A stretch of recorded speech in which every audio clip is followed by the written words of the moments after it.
안녕하세요, 올바르입니다. 오늘도 좋은 하루 되셨나요? 많은 직장인분들께서는 한 주의 일을 마무리하는 금요일입니다. 오늘은 날씨가 좋아서 사무실에서 창밖을 보니까 기분이 좋더라고요. 재즈를 가볍게 틀어놓고 일하다 보면 집중이 잘 됩니다. 제가 개인적으로 좋아하는 일들을 하고 있기 때문에 다시금 일상의 행복을 떠올려본 하루였습니다. 오늘의 구글, 알파벳 소식과 함께합니다. 모 회사인 알파벳으로 부르는 게 맞겠지만 워낙에 구글이 유명한 고유명사이다 보니까 고민을 좀 해보다가 오늘의 구글 소식으로 정했습니다. 첫 번째 구글 소식이죠. 웨이모와 모빌리티 관련 소식입니다. 모빌리티로 묶어서 말씀을 드리는 데 이유가 있는데 이에 대해서는 웨이모 소식 이후에 이어지는 얘기로 답을 얻으실 수 있을 것 같습니다. 그리고 서치 엔진인 구글과 콘텐츠 부문의 유튜브 관련 소식입니다. 선거를 앞두고 서치 엔진 기능의 일부를 차단했다는 것, 그리고 유튜브는 얼마 전에 올려드렸던 페이스북 릴스처럼 자신만의 방식으로 쇼폼 비디오 전문 브랜드인 쇼츠를 인도에서 베타 서비스로 오픈했습니다. 마지막은 오늘의 구글 관련 소식들을 엮어서 설명드립니다. 첫 번째 소식이죠. 알파벳의 모빌리티 소식입니다. 요즘 자율주행 분야의 인물 중 핫한 인물이었던 레반도프스키, 앤서니 레반도프스키는 무슨 일을 했을까요? 그리고 웨이모의 테스팅에 대한 소식과 구글의 맵 관련 서비스에 대한 설명이 있는 챕터입니다. 실리콘밸리의 자율주행 기술 선구자 중 한 명인 앤서니 레반도프스키, 2009년부터 구글의 자율주행차 개발 프로젝트를 주도하는 등 초창기부터 실리콘밸리에서 자율주행차 개발을 주도했던 인물 중 한 명입니다. 구글에 있으면서 창립자인 레리 페이지와도 친분을 유지하는 긴밀한 관계를 보였었지만 사임하고 2016년 레반도프스키는 자율주행 트럭 스타트업인 오터를 설립합니다. 그리고 곧이어서 우버는 독립한 레반도프스키가 운영하는 오터를 6억 달러 이상에 인수합병하게 됩니다. 당시 우버는 자율주행을 통한 개발 속도를 반드시 높였어야 했던 상황이었고, 이런 기술 개발의 의지는 투자와 맞물리며 레반도프스키가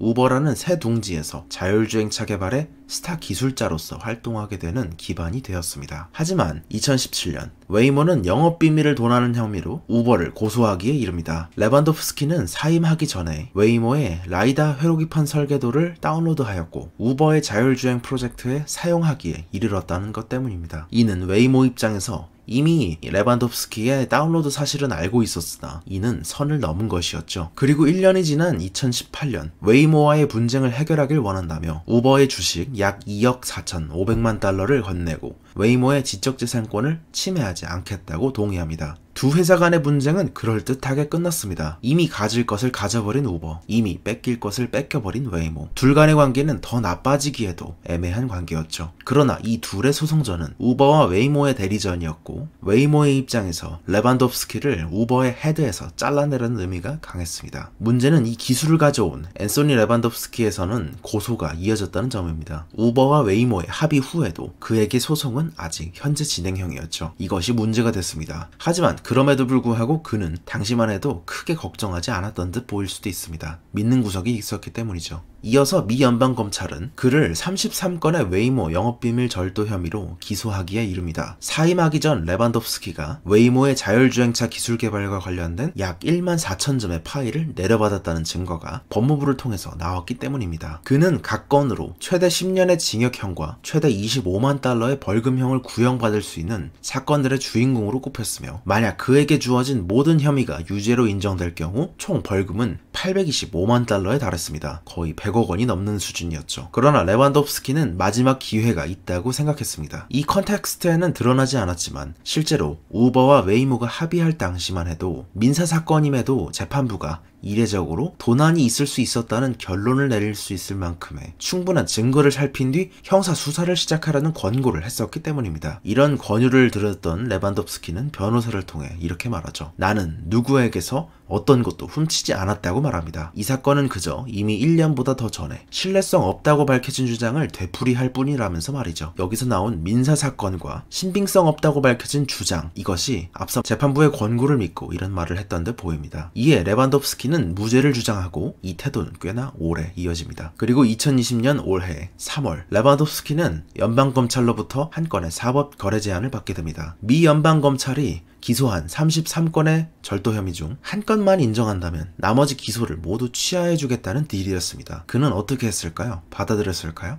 그 결과 결국 레반도프스키는 웨이모에서 자신이 자율주행 기술 개발을 주도하고 자신이 주도하여 훔친 자 레반도프스키로 기록되었습니다. 웨이모에서의 지식재산 유출 및 이용을 인정하며 유죄가 최종 선고되었기 때문입니다. 그는 연방검찰의 딜을 받아들였습니다. 에피소드를 마무리하며 검찰은 레반도프스키에 대해 27개월의 징역을 구형하였으나 지방법원은 18개월의 징역을 선고하였고 95,000달러의 벌금과 웨이모에 대해 75만 6,499.22센트의 배상을 명령하였습니다. 그리고 여기에 더해 더 큰 것이 남아있죠. 처음 우버와 웨이모 간의 중재 당시 우버가 레반도프스키에 법률적 비용을 내주었는데 이 금액 1억 7,900만 달러에 대해서 배상을 요청하고 있습니다. 약 2천억이 넘는 것이죠. 우버와 레반도프스키 간의 M&A를 할 당시 약간 부끄러운 점들이 우버로서 노출이 되었었는데 그중 하나가 레반도프스키의 배상 계약 의무를 우버가 대신 방어해 주도록 하는 부분이 있었습니다. 이에 대해 처음에는 당연히 우버가 계약을 존중하고 레반도프스키의 법적 비용을 모두 부담했었으나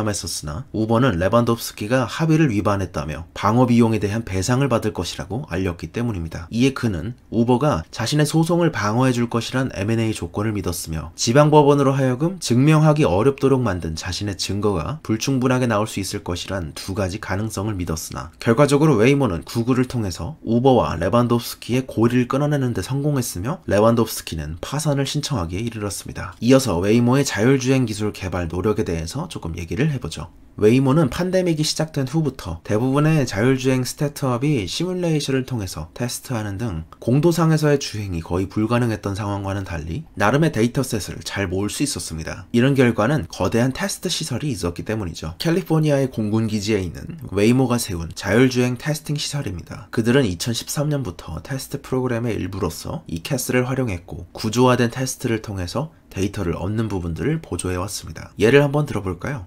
철도 건널목이나 로터리, 거리를 걷는 사람들이나 여러가지 수많은 코너 케이스를 테스트하기 위해 현실에서 일어날 법한 코너 케이스를 구현하고 실험합니다. 이에 웨이모는 팬데믹 시기 자율주행차 테스트를 나름 잘 우회하며 가고 있다는 정리가 가능할 것 같습니다. 일단 이쯤에서 전체적으로 자율주행의 방식에서 다시 한번 제 방식대로 짚어보자면 불완전한 시작으로 해서 신경망 레벨업을 통해 다양한 변수, 다양한 코너 퀘스트와 롱테일의 오류를 극복해보자. 이것이 테슬라의 접근 방식이라 생각되고 완전한 컨디션 안에서 신경망의 레벨업은 꾸준히 하지만 변수를 최대한 없애는 쪽으로 하이 데피니션 매핑과 지오펜싱을 통해서 정해진 구역 내에서의 레벨 5를 빠르게 시도해보자는 것이 웨이모의 방식이라 요약해볼 수 있을 것 같습니다. 지금 레벨 4, 5를 하는 것은 전면 적용이 힘들다고 느껴집니다. 지오펜싱, 한마디로 지역적인 한계를 두고 예를 들어 강남 테헤란로 인근의 1km 정도 이 정도만 센티 바이 센티미터마다 모든 사물의 좌표값을 입력하고 그 외 이상사항에 대해서는 퓨전 센서로 측정해가면서 이동해야 하는 HD 매핑, 하이 데피니션 매핑이 있기 때문에 가능하기 때문이죠. HD 매핑을 사용하느냐 안 하느냐의 차이가 꽤 크지 않나 싶습니다. 예를 들어 모빌아이 같은 경우도 카메라 온리로 작동하지만 이스라엘에서 HD 매핑을 사용했더니 레벨 4 수준이 가능했습니다. 비보호 좌회전이 가능했던 것이죠. 그리고 또한 아주 좁은 폭의 골목길을 지나는 것도 가능했습니다. 이에 대해서는 나중에 테슬라 시간에서 조금 더 설명드릴 때가 있다면 얘기해볼까 합니다. 이전에 구글 자율주행도로 프로젝트에 대해서 말씀드렸었지만 자율주행을 구현하는 방식이 이런 식으로 바텀업이냐 탑다운이냐에 따라서 차이로 생각합니다. 구글은 미시간주 캐브뉴 사업을 하기도 하고 사이드워크 인프라스트럭처 파트너스를 통해 커넥티드 카 인프라에 대해서 연구하기도 하고 세계 최대의 내비게이션 앱인 웨이즈를 인수하고 딥마인드를 통해 구글 맵스나 웨이모의 자율주행을 강화하는 등 많은 측면에서 구글은 자율주행을 하는 드라이빙 기술뿐만 아니라 자율주행을 할 수 있는 그 환경까지 구현하는 것에 많은 힘을 쏟고 있음을 알 수 있었습니다. 세계 최대의 내비 앱인 웨이즈를 인수하면서 구글이 했던 얘기들도 이러한 웨이모 나 구글, 웨이즈가 갖는 가치가 같았음을 증명하고 있습니다. 언제쯤 자율주행 시대가 열릴 것이냐는 말에 웨이즈 측에서는 자율주행을 위한 전용 차로를 구축하는 것이 중요하다고 말하죠. 격리된,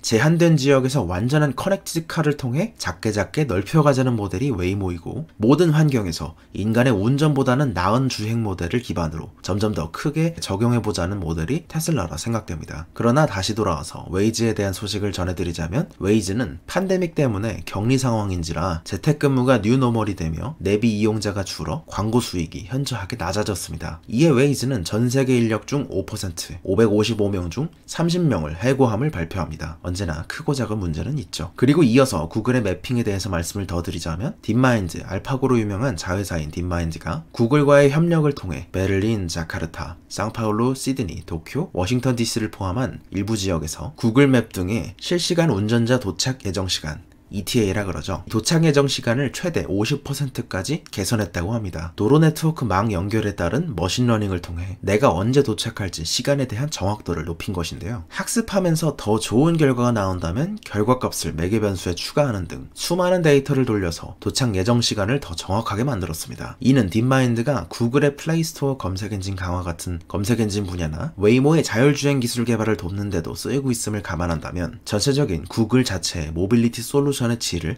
한층 더 높일 수 있는 기회라고 여겨집니다. 두 번째 구글 소식입니다. 투표 관련 결과 제한 기능을 삭제하였으며 유튜브도 페이스북의 릴스처럼 쇼폰 비디오 서비스 쇼츠를 인도 시장에서 베타로 출시했습니다. 투표에 관해 서치 엔진, 검색 엔진의 자동 완성 기능은 개인적으로 크롬이나 구글닷컴에 우리가 입력했던 내용을 기반으로 연관 검색어를 제공하게 되어 있다는 점은 잘 아실 텐데요. 구글은 최근의 상황에 대해서 예측하는 방향성을 주의하자며 특히 팬데믹 상황에서 인터넷 여론에 대한 방향성의 경계심을 높였습니다. 페이스북이나 트위터도 이런 여론조사의 형태를 띌 수 있다는 점을 감안하면서 비슷한 논조의 경계를 보이기도 하고 있습니다. 그리고 이어서 구글도 틱톡과 비슷한 서비스를 론칭합니다. 구글은 올해 4월 초 개발 계획부터 미리 공개했던 유튜브 쇼츠 서비스에 대해 인도에서 먼저 빠르게 베타 서비스를 실시한다고 알렸습니다. 틱톡이 사라진 자리에 공백이 매우 큰 부분이겠죠. 15초 이하의 쇼폼 짧은 동영상 클립으로 주로 구성된 쇼츠는 얼마 전에 제가 말씀드렸던 마크 저커버그가 수술한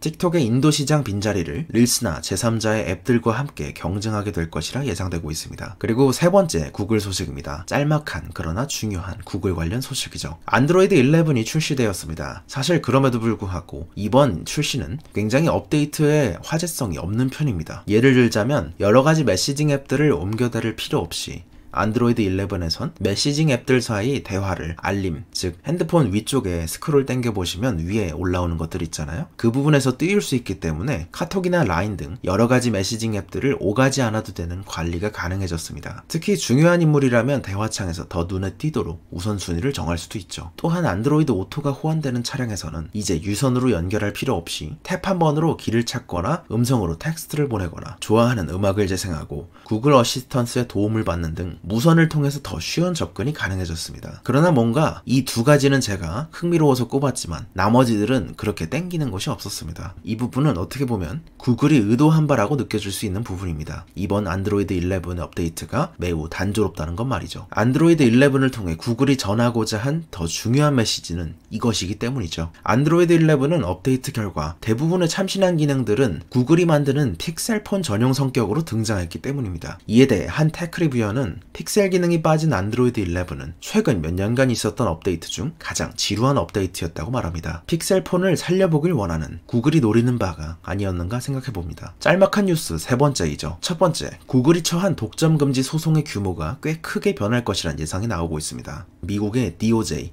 법무부가 지난 1년간 조사한 결과에서 비롯되는데요. 미국의 법무부 장관인 윌리엄 바가 주도하고 있습니다. 두 번째, 공화당주들이 주로 참가할 듯 보인다는 소식입니다. 블룸버그는 구글의 사업 분야를 동시에 조사하고 있는 대부분의 공화당주 12개 주가 소송에 참여할 듯 예상되고 있다고 합니다. 아직 정확히 누가 참여할 것인지 디테일은 밝혀지지 않았지만 예상으로 볼 때 그렇다는 것이죠. 만약에 이렇게 공화당주들이 대부분 참여하게 된다면, 만약 이 정도 규모의 대규모 소송전이 치러진다면 1998년 마이크로소프트의 독점 금지 소송이 대표적인 비교 사례일 것 같습니다. 지난 1998년에는 19개 주 정도가 모였었죠. 네 번째는 미국의 법무부가 9월 내로 이르면 이달 안에 소송을 제기할 수 있을 거란 전망이 나오고 있습니다. 뉴욕타임즈의 보도에 따르면 구글의 검색 광고 부분이 핵심 쟁점이 될 거란 얘기인데요. 미국의 법무부에서는 2019년 7월부터 페이스북, 아마존, 애플, 구글 등에 대해 반독점 조사를 하고 있습니다. 사실 이런 리스크는 수차례 반영이 이미 되어 오고 있으며 펀더멘탈에는 큰 영향을 줄 수 있을 만큼 기업을 가를 것 같진 않다, 이런 얘기들도 많은 것 같습니다. 오늘은 이렇게